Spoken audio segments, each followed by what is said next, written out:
Hello বন্ধুরা, welcome back to my channel. তো দেখো, আজকে সকাল থেকে ভিডিওটা শুরু করেছি। এখন বাজে প্রায় 6টার মতো। তো আমি সকালে টুকটাক কাজ সেরে নিয়েছি, তারপর সোনাকে এখানে উঠাতে এসেছি।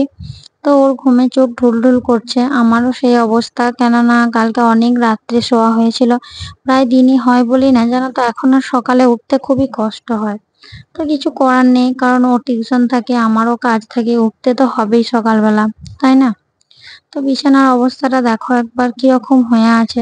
তো এগুলো আমাকে চট করে বাগাতে হবে, মানে এই যে জামা কাপড় এগুলো ভেজাতে হবে।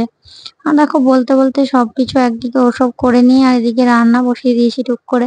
আজকে একটু তাড়াতাড়ি রান্না করে নেবো, আজ বলে নয়, মানে কিছুদিন ধরে আমি করছি তাড়াতাড়ি রান্না। কেননা আমার হাজব্যান্ড একটু তাড়াতাড়ি খেয়ে নেয়, তো ওকে অনেক জায়গায় যেতে হয় কাজ করতে। আর দেখো, আমার রান্না টান্না কমপ্লিট বলতে বলতে। তো পুজো টুজো করলাম, তো সেটাই তোমাদের সাথে একটু শেয়ার করলাম। আমার এই জায়গাটা খুব ভালো লাগে, খুব ভালো লাগার জায়গাটা। কেন জানো তো, ঠাকুরের কাছে এলে যেন মনটা পরিবর্তন হয়ে যায়। আর দেখো, তারপর থেকে তোমাদের সঙ্গে কোনো ব্লগে আমি শেয়ার করিনি।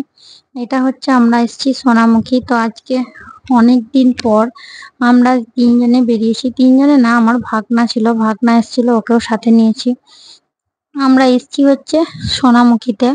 তো একটা রেস্টুরেন্টে, এখানেই আমার হাজবেন্ড বেশিরভাগ টাইমই মানে খাওয়া দাওয়া করে, কফি টফি খেতে আসে। ওর এখানে একটা অফিস আছে, তো সেখান থেকে এখানে আসে। আর আমরা দেখো অর্ডার দিয়ে বসে আছি। তো তাই জন্যই ভাবলাম যে তোমাদের সঙ্গে একটু শেয়ার করি। খাবার দাবার তো আসবে একটু পরে। তো ওই জন্য আমরা একটা কোল্ড কফি অর্ডার করেছিলাম, আর ও চলে গেল আইসক্রিম খেতে।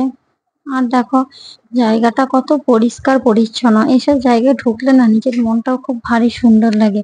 আর ভেতরে এসি চলছিল, তাই গরমের কোনো ব্যাপারই নেই। আমরা তিনজনেই বসেছিলাম, আর ও গেল বাইরে।